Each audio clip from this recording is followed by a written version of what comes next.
pharmaceutical substance. Impurities. What is impurities? Impurities is defined as the presence of undesired, unexpected material during any procedure and may alter the final product. Undesired मतलब हमें नहीं चाहिए वो impurity. Okay. Unexpected, आपने expect नहीं किया था कि वो इम्प्योरिटीज मटेरियल में होगी. सो अनडिजायर्ड एंड अनएक्सपेक्टेड मटेरियल, जब आपके प्रोसीजर करते वक्त कोई मटेरियल आ जाता है या उसमें है और उसकी वजह से आपका फाइनल प्रोडक्ट चेंज होता है, उसे हम कहते हैं impurities.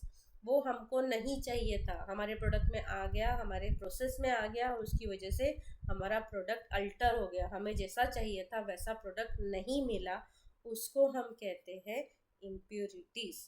The substance that are used in the pharmaceutical should be pure enough to be used safely. Pharmaceutical जब आप काम कर रहे हो तो आपका जो प्रोडक्ट होता है होना चाहिए, कैसा होना चाहिए? प्योर होना चाहिए. Why? Because for the safety of health person. But it is difficult to obtain an absolute pure substance. But एकदम प्योर सब्सटेंस कोई होता है क्या? कोई भी सब्सटेंस एब्सोल्यूट प्योर नहीं हो सकता. Generally the impurities is the accidental factors. Actually impurity ये एक्सीडेंटली आता है, ठीक है, प्रोसेस में, मैन्युफैक्चरिंग के, ओके, पैकेजिंग में, ओके, प्यूरिफिकेशन में, right. So most of the impurities cause the harmful effect in the pharmaceutical preparation. So it is challenging task for pharmaceuticals to remove the impurities. Okay, अगर वो harmful effect दिखा रहा है वो impurity, तो it is very important to remove that impurities from the product. Alternately, a reasonable acceptable purity can be achieved by controlling various sources. अगर वो impurities कहाँ से आ रहा है, sources मतलब impurity कहाँ से आ रहा है, उसका reason क्या है, उसको अगर आपने कंट्रोल किया तो एक एक्सेप्टेबल प्योर प्रोडक्ट आपको मिल सकता है, ठीक है. And pharmacopoeia have fix the limit for this impurities because you know absolute pure substance नहीं मिल सकता. बट फार्माकोपिया ने एक लिमिट फिक्स्ड किया है कि आप कोई भी प्रोडक्ट बनाओगे तो अपने कितना इम्प्योरिटी एक्सेप्टेबल है, कितना इम्प्योरिटीज उसमें हो सकता है. ओके, सो वो हम सब देखेंगे लिमिट टेस्ट में. यहाँ पे हमने अभी क्या देखा? इम्प्योरिटी का डेफिनेशन. इम्प्योरिटी मतलब क्या? Now sources of impurities. Impurities कहाँ से आता है? इम्प्योरिटीज मे एंटर और form in a drug substance during any of the following 3 stages. 3 stages में आपके प्रोसेस के इम्प्योरिटीज एंटर हो सकता है. ड्यूरिंग मैन्युफैक्चरिंग, आप जब प्रोडक्ट मैन्युफैक्चर कर रहे हो. ड्यूरिंग प्यूरिफिकेशन एंड प्रोसेसिंग, आप उसको प्यूरिफाई कर रहे हो, प्रोसेस कर रहे हो आगे, that time. And during storage. So these are the 3 steps. ये 3 स्टेप्स है जहाँ पे आपका इम्प्योरिटीज आपके प्रोडक्ट में एंटर हो सकता है. So first is during manufacturing. Raw material employed. Impurities present in raw material. अगर आपके रॉ मटेरियल में ही इम्प्योरिटीज है, may be carried through the manufacturing process to contaminate the final product. Raw material मतलब शुरू से ही आपके अगर मैन्युफैक्चरिंग प्रोसेस में इम्प्योरिटीज है तो आपका वो फाइनल प्रोडक्ट कंटेमिनेट करेगा मतलब खराब करेगा. Impurities such as lead, heavy metals, chlorides, these are present in the manufacturing unit. Example, rock salt. Rock salt आपको सबको पता है क्या होता है? Contains the small amount of calcium sulphate. सेंधा नमक अपन बोलते हैं ना उसको, that is called rock salt.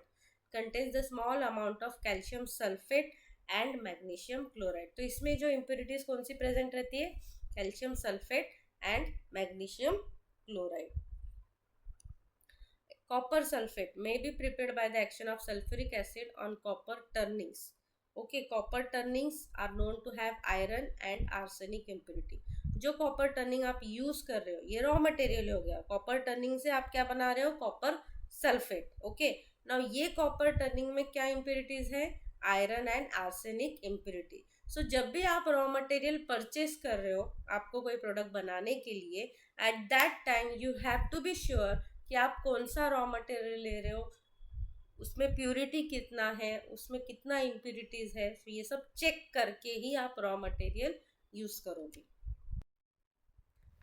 reagents used in manufacturing process. आपने raw material ले लिया, okay, now you have started with the manufacturing process. अब आप reagent use कर रहे हो कि इसको इसके साथ react करेंगे, इसमें solvent डालेंगे, whatever you are doing. So whatever the reagent, आप जो chemistry में जो हम use करते हैं chemicals, उसको हम reagent कहते हैं, ठीक है. तो whatever the reagent आप use कर रहे हो, अगर उसमें impurity होगा तब भी आपका प्रोडक्ट खराब हो जाएगा. The quality and purity of reagent used for manufacturing the drug substance are very important. Whatever reagent आप use कर रहे हो उसका quality और purity अच्छा होना चाहिए. If reagent used in the manufacturing process contains some impurity, they may find entry in the final product. अभी एग्जाम्पल देखो, sulphuric acid is used in many chemical process. बहुत सारे रिएक्शंस में सल्फ्यूरिक एसिड हम use करते हैं. This acid often has lead present in it. Okay, इस acid में एज ए इम्प्योरिटी, अगर आपने अच्छा रिएजेंट नहीं यूज किया है तो लेड, ये इम्प्योरिटी प्रेजेंट हो सकती है. अभी ये क्या होगा, अगर ये इम्प्योरिटी आपके रिएजेंट में है और आप जो भी प्रोसेस कर रहे हो, ये lead will react with that reactions. Okay, now solvent, आप कौन सा सॉल्वेंट यूज कर रहे हो मैन्युफैक्चरिंग प्रोसेस में. Naturally solvents play an important role next to the main reagent as most of the chemical reactions involved in process are solvent. पहली चीज solvent क्या होता है, जिसमें हम डिजॉल्व करते हैं, राइट. सॉल्यूट सॉल्वेंट आपने पढ़ा होगा. सॉल्यूट जो कम क्वांटिटी में होता है, या सॉल्वेंट जैसे ज़्यादा क्वांटिटी में, या फिर दोनों बराबर भी हो सकता है, नॉट कंपलसरी एक कम या एक ज़्यादा हो. ठीक है, अगर हम नमक को वाटर में डिजॉल्व कर रहे हैं तो यहाँ नमक क्या हो गया, सॉल्यूट. वाटर क्या हो गया, सॉल्वेंट. सो बहुत सारी मैन्युफैक्चरिंग प्रोसेस में सॉल्वेंट ये यूज होता ही है. और रिएजेंट के बाद अगर सबसे इम्पोर्टेंट पार्ट आता है तो सॉल्वेंट का ही, कि सॉल्वेंट आप कैसा ले रहे हो, उसका क्वालिटी कैसा है, उसका प्योरिटी कैसा है. अगर वो सॉल्वेंट अच्छा इम्प्योर है तो आपका प्रोसेस वो खराब करेगा, आपका प्रोडक्ट वो खराब करेगा. Solvents like toluene and butanol contains water as an azeotrope. Alcoholic solvents also may be contaminated with water. आप अल्कोहलिक सॉल्वेंट ले रहे हो, ठीक है, उसमें अगर वाटर होगा तो it will again cause the contamination. Now reaction equipment. आप जो इक्विपमेंट यूज कर रहे हो मैन्युफैक्चरिंग प्रोसेस के टाइम पे, अगर वो इक्विपमेंट अच्छा नहीं है, मेटेलिक है, स्टील का है, और वो इक्विपमेंट ही रिएक्ट हो गया आपके रॉ मटेरियल से, सॉल्वेंट से, रिएजेंट से, तो what will happen, it will lead to the, उससे क्या होगा, आपका जो प्रोडक्ट होगा वो फॉल्टी प्रोड्यूस होगा. The reaction vessels employed in the manufacturing process may be metallic और mild steel with glass lining. आपका जो आपने जो इक्विपमेंट लिया है वो या अगर मेटल का है या माइल्ड स्टील का है, उसको ग्लास लाइनिंग है, तो कुछ सॉल्वेंट या रिएजेंट उसके साथ रिएक्ट हो जाएंगे. उससे क्या होगा, कोरोजन होगा, या फिर उस मेटल का इम्प्योरिटीज आपके सॉल्यूशन में आ जाएगा और आपका फाइनल प्रोडक्ट खराब कर देगा. Example, acid like HCl if by chance contain small amount of fluoride. अगर आपका HCl है उसमें थोड़ा भी फ्लोराइड हुआ, it can each the glass lining. आपका जो ग्लास का जो ब्यूरेट होता है, वो व्हाटएवर जो भी आपने इक्विपमेंट लिए हैं उसके साथ ये रिएक्ट हो जाएगा and became the metallic contamination. Okay, then intermediate product in manufacturing process. Some intermediate which are produced during the manufacture may be carried out through the final products as an impurity. Manufacturing product के time पे या वक्त में जो भी बीच में products बनते हैं, इंटरमीडिएट मतलब बीच बीच में जो प्रोडक्ट्स बनते हैं रिएक्शन वजह के होने की वजह से, अगर वो पूर्ण फाइनल प्रोडक्ट तक आ गए आपके, ओके, वो डिजॉल्व नहीं हो पाए, वो रिएक्ट नहीं हो पाए, राइट, अगर वो आ गए तो it will act as an impurity. For example, potassium in the manufacturing process of potassium iodide. जब आप पोटेशियम आयोडाइड बनाते हो, intermediate iodate is the main impurity. इसको निकालना, इंटरमीडिएट आयोडेट ही निकलना चाहिए. अगर नहीं निकल पाया so that is a impurity. Manufacturing hazards. In industrial areas the atmosphere is contaminated with. आप जहाँ मैन्युफैक्चरिंग कर रहे हो वहाँ का एटमॉस्फेयर में डस्ट पार्टिकल है, सिलिका ग्लास है, कार्बन गैसेस है, ये प्रोडक्ट चीज़ें भी आपके फाइनल प्रोडक्ट को इम्पैक्ट करती है। To remove excess of sulphate, ठीक है, आपके प्रोडक्ट में जो सल्फेट है उसको निकालने के लिए आपने क्या ऐड किया है, barium chloride. Hence AlCl3 is likely to contain barium as an impurity. तो क्या होगा, ये जो बेरियम है ये AlCl3 के साथ रिएक्ट हो जाएगा, ठीक है, और आपका बेरियम इम्प्योरिटी के जैसे आपके प्रोडक्ट में आ सकता है, ठीक है। Solvent used in process of purification, आप कौन सा सॉल्वेंट यूज कर रहे हो। Often the solvent use for purification can be sources of impurities. This solvents range from organic to acidic. So water is the cheapest solvent, but इसमें सबसे ज्यादा impurity भी होता है, ठीक है, सबसे सस्ता होता है और सबसे ज्यादा यूज होता है solvent as a water, but it may also cause impurities. Contamination due to vessels, okay, और इक्विपमेंट, जैसे आपने जो फिल्टर यूज किया है, सेंट्रीफ्यूज यूज किया है, ड्रायर यूज किया है, ठीक है, वो अगर कंटामिनेटेड है, वो वेसल्स अगर कंटामिनेटेड है, डिफेक्टिव है, ठीक से क्लीन नहीं किया है, तो उसमें रस्ट लगा हुआ है, मेटेलिक आयंस है, रस्ट है, वो भी इम्प्योरिटीज कॉज कर सकते हैं। Now during storage and packaging, आपने मैन्युफैक्चर कर लिया, प्यूरिफाई कर लिया, ठीक है, अब आप उसको स्टोर कर रहे हो या पैकेज कर रहे हो, दैट टाइम भी इम्प्योरिटीज आ सकती है। During first, error in packaging material, during the process of packaging और feeling and sealing proper material which can ensure complete foolproof packaging without access to the atmosphere and light will ensure the stability of product।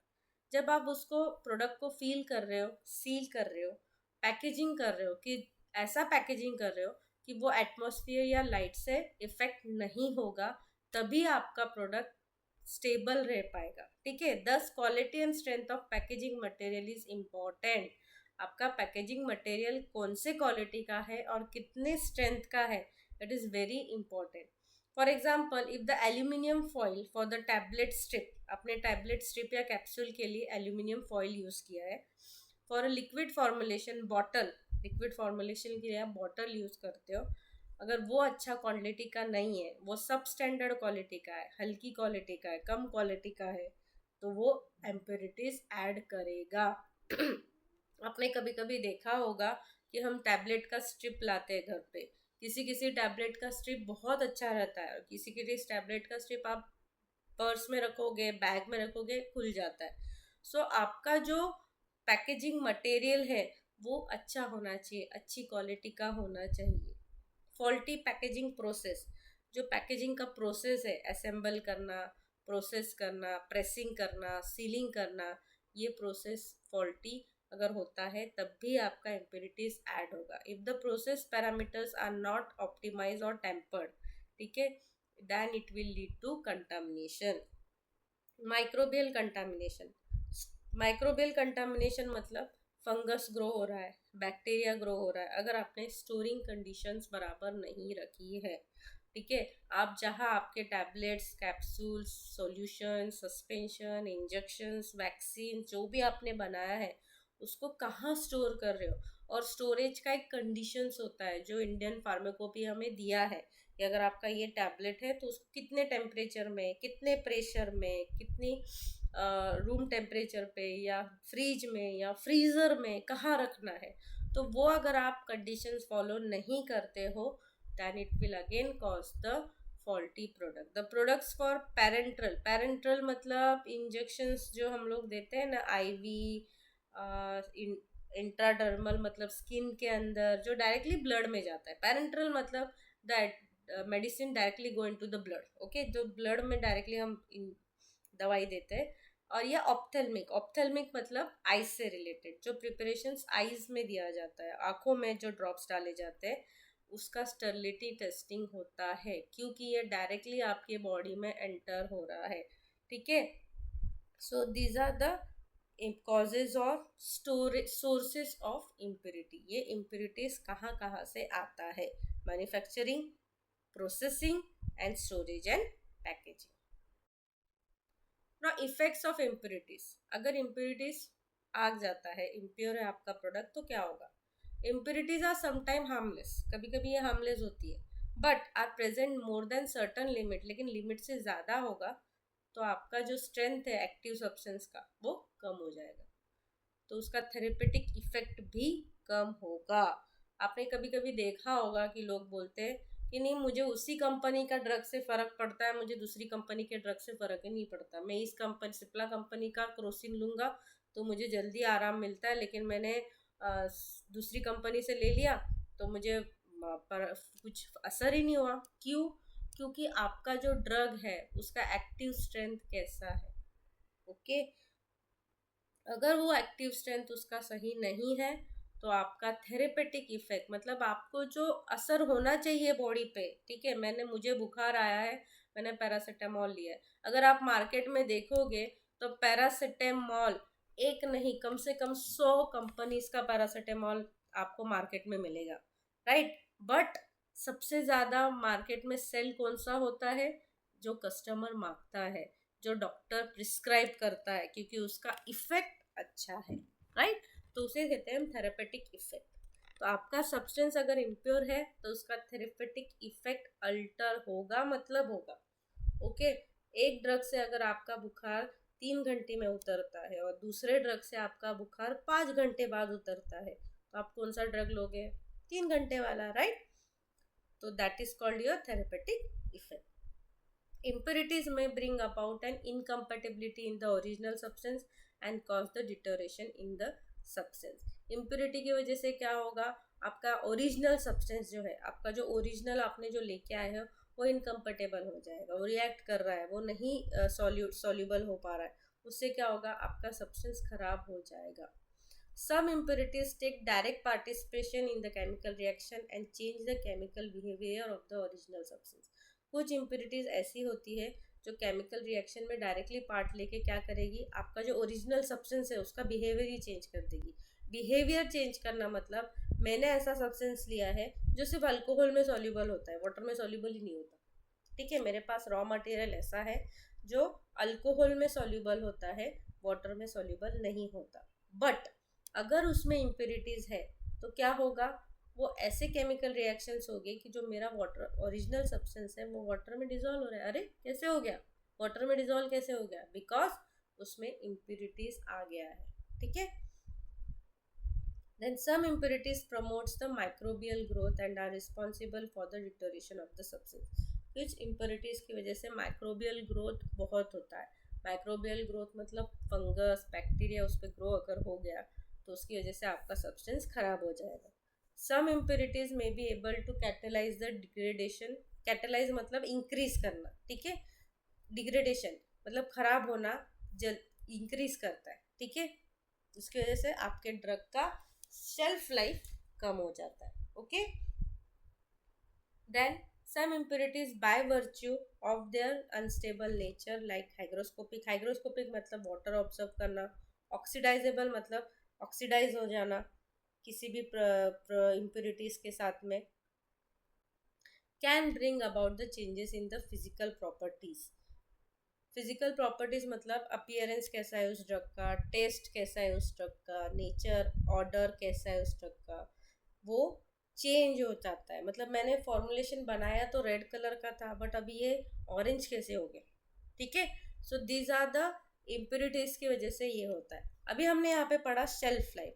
Shelf life क्या होता है? Shelf life मतलब length of the time for which item remains the usable, okay.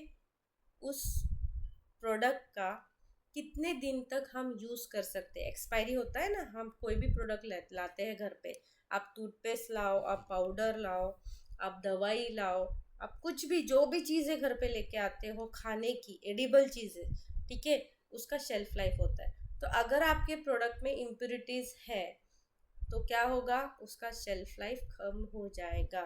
मतलब मेरे product पे expiry तो लिखा है लेकिन वो ख़राब जल्दी हो जाएगा। Why? Because of the impurities.